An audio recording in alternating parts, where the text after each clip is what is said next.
you have the same feeling as well, but I've defended this front office a lot on Twitter, and not on this podcast, but on my other podcasts as well.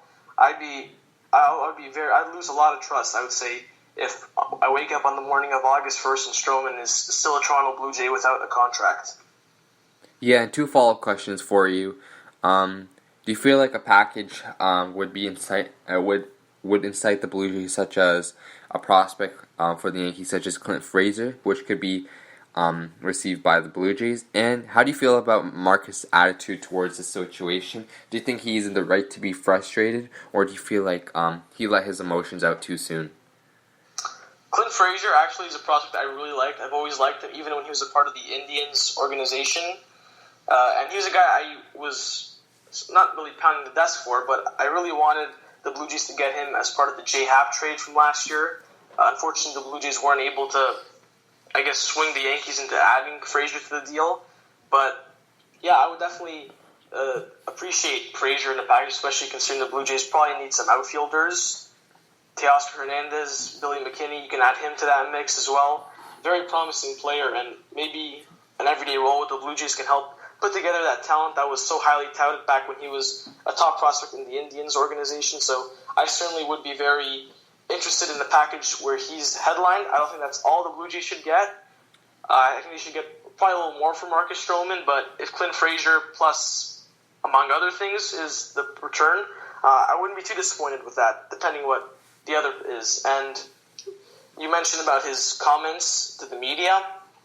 I'm personally under the impression, always with athletes, that you should never take these public. You should never take these controversies public. I think you want to have a professional conversation with your front office if you're unhappy. I think that going to the media does no one any good. It doesn't really give you any good publicity. It doesn't really make you popular within the clubhouse, and it certainly doesn't increase your relationship or make it better with your workers, the people who you're working with. So maybe he's frustrated. I understand that. I think I would be frustrated too if I'm pitching this well and my future is so uncertain, which is, I mean, this is a guy who a month from now or 2 months from now, like, there's a million different scenarios that could go. He could either be traded to a different city, he could either keep playing without an extension, or there's a lot of things that can happen. So I understand the uncertainty is a big problem for him, but I think as a professional, you owe it to your coworkers and your teammates and everyone around you to make sure you don't make this kind of thing public. That's just how I feel about it. I mean, there may be some differencing of opinions, but for the most part, a lot of people sort of tend to side with the players on this, but I'm not a big fan of it, personally. Yeah, and we know Marcus is a character, to say the least, has been expressing his emotions to the media for quite a while. And personally, I'm not a fan of it as well. I feel like it should be kept behind closed doors and should be let out the moment you are traded or the moment you move on. And I feel like Marcus should understand that the sport is a business. The sport is to help you contend to a team that you want to be going to. We all know Marcus is a really good competitor, and to send him off to a team like New York, San Diego, maybe even another contending team, it would benefit Marcus, and he'd have a better time there. It's unfortunate to say for the Blue Jays, and we know how much Marcus Stroman loves the city. He's kept on saying it, but we have to remember that baseball is a business, the MLB is a business, and Ross Atkins and Marcus Shapiro have to do anything in their power in this rebuild to make their next contending run a good one. Yeah, and as you mentioned, I think that's a very good point that you mentioned. Marcus Stroman is currently a Toronto Blue Jay, and Ross Atkins and Mark Shapiro of the front office are also a part of the Toronto Blue Jays, and they will be for the foreseeable future. So if you have these comments, I would wait until you're no longer a Toronto Blue Jay to make these comments public. That's just how I feel about it. Yeah, I don't think we have too strong opinions on it. Sorry, you go ahead. And we saw players like Kevin Pillar and Josh Donaldson. We saw Josh Donaldson a few times kind of reiterate here and there on his feelings towards the front office. Not the front office, but the players saying this isn't the try league, this is the get it done league. And then we saw players such as Dalton Pompey coming out to the media saying that they were bullied by Blue Jays players. Then we saw Kevin Pillar, who was traded to the Giants, and we didn't see Kevin Pillar say anything negative towards the Blue Jays during his time there, but then as soon as he got to San Francisco, he had some things to say about the Blue Jays and how the locker room is the way that it is the way that it was over in Toronto was it was a really opposite atmosphere to what it is now in San Francisco for him. Kind of throwing shade here and there. Yeah, see, personally, I think that is probably a little more acceptable than what Stroman did. I think, Kevin Pillar, he didn't make this a public issue. I thought he did the right thing by waiting until he was no longer a part of the team, associated with the team, to talk about these kind of things. While it was kind of throwing shade, I think if you're going to throw shade at your former employer, you'd wait until you're out of the clear and no longer are associated with them. So in terms of that, that's probably a better way to handle things than probably what Marcus Stroman did just now. Yeah, and we just wish Marcus Stroman the best of luck. He was one of my favorite players. He is one of my favorite players. I love watching him compete. He's a very good athlete out there on the mound, and I will be rooting for him anywhere team it goes. But let's just not jump the gun right now. Let's just focus on him. Marcus Stroman is a Blue Jay on June 20th, 2019. Let's happen to make it that be until July 31st, and then we'll take it from there. Yeah, and I'm sure we'll have a lot to say about that in the next coming weeks. Obviously, as the trade deadline looms closer, I'm sure over the next few weeks we'll talk about possible destinations, possible trade packages, all that. So, yeah, as you mentioned, not going to jump the gun yet. We're just going to, hope for the best. Steadily talk about it. Yeah, for sure. Anything else you want to cover before we go to the listener mailbags? Do you want to talk about some potential trade deadline partners or trade deadline players for the Blue Jays as their players who can be traded, or do you just want to wait for the coming weeks? I think we should probably wait for the upcoming weeks for that. I think with every passing week, new contenders aspire, and at this point, it's just a little too early to necessarily talk about trades. I think maybe in the next few weeks or so, because you look at the situation is right now. You look at a team like, I'll give an example, Cleveland. Like, they're one good week away from being a serious contender, and they're one bad week away from being a potential seller. So I think there's a lot of uncertainties, there's a lot of teams in between at this point. So I think the long list will be a lot more clear in the next coming weeks as the trade deadline moves and as we see how teams do over the course of the next few weeks. Yeah, and we almost forgot about this, but it's better late than never, where we will be covering right now in the final segment of our podcast, the herd update, where we head on to the minor leagues and check in with the players and what's the future to come. So do you want to start with Buffalo, Rob? Let's do it. Bo Bichette back out and playing. You mentioned that? Yep, and he went 12 for 36 in his games back with, I believe, 3 home runs, and he went 5 for 3 with 5 RBIs today in his game. And now he is now batting .250 on the year, and he started out batting around 150. So his batting average has gone up tremendously.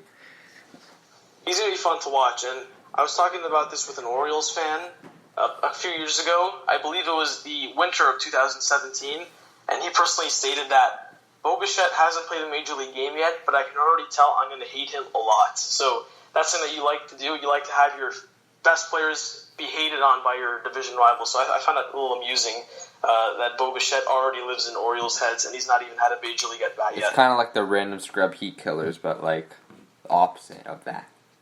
Exactly. So we got players like, let's just check out the lineup for today's Buffalo Bisons. We had Bichette batting first, playing shortstop. We got Socrates Brito, Hall of Fame Blue Jay, batting right field, hitting second, playing right field, and he's hitting .307 in Buffalo. Wow. We got Anthony Alford hitting .251 in Buffalo, was batting third, playing center field. Jordan Patterson hitting fourth.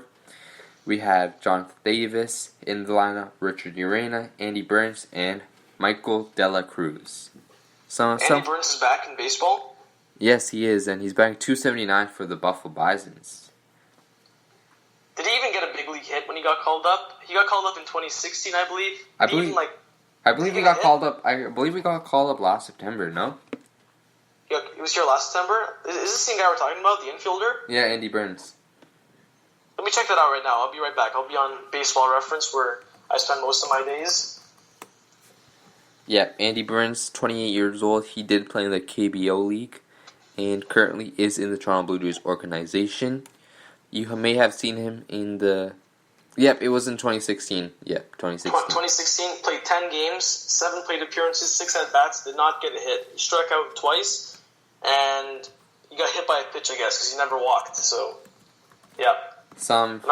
A filler in player to say the least.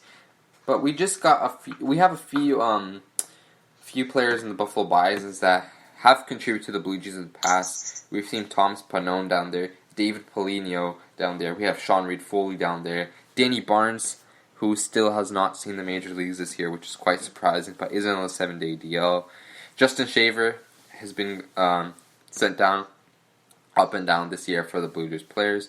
We have Andrew Sopko, which was the John Axford trade returnee, and he's been having a pretty good year. So we do have some nice players in there. We have Alan Hansen, Ramon Fields. He's been playing for a long time.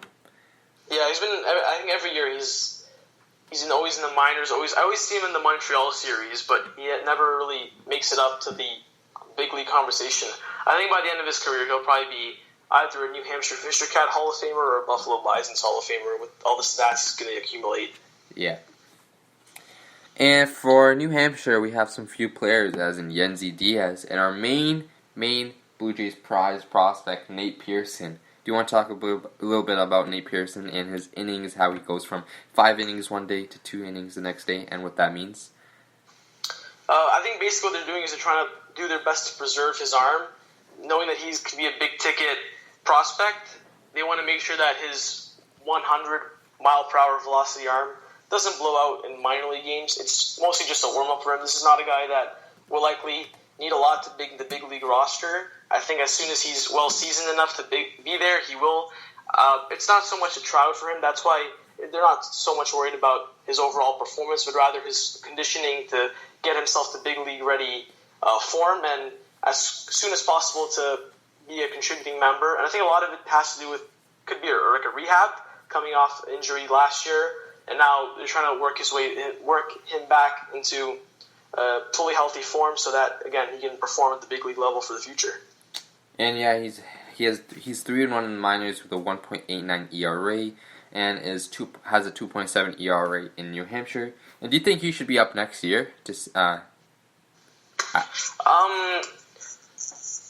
tough one because obviously a lot can happen within the year. Last year he got hurt. Knock on wood, hopefully that doesn't happen again. But maybe we see a stunt in his performance. He's still relatively young. I believe he was drafted in 2017. I think there's a good chance we could see him next year if he goes along with the schedule and he's fine and he's pitching well and he's healthy. But 2020 is a long time away, man. And I believe that, if you look at back a year ago today, June 20th, 2018, could you have said that this was going to be our everyday lineup, like the lineup every day? A lot of things going to happen. So I think he should be up as soon as possible, and 2020 would probably be as soon as he would be up there. So we'll just have to wait and see on that one. For sure, the future is bright with players like Forrest Wall, who's been killing it for New Hampshire, and Logan Warmoth. We also have Sangwon O trade, am I correct? Forrest Wall? Yeah, and we have Hector Perez still in the minor leagues. That was the Roberto Osuna trade. And you want to jump into the mailbag questions to end it off? Yeah, let's do it. Read it out. So, the first one comes from Blue Jays Prime. Do you think Stroman will get traded, and if so, where? So, we're off to a good start already. Will he get traded? I think it's all up in the air, but as I mentioned earlier in the podcast, he better be traded or be extended by August 1st. Potential suitors, Yankees, we've heard their name come up. Padres, they've been interested.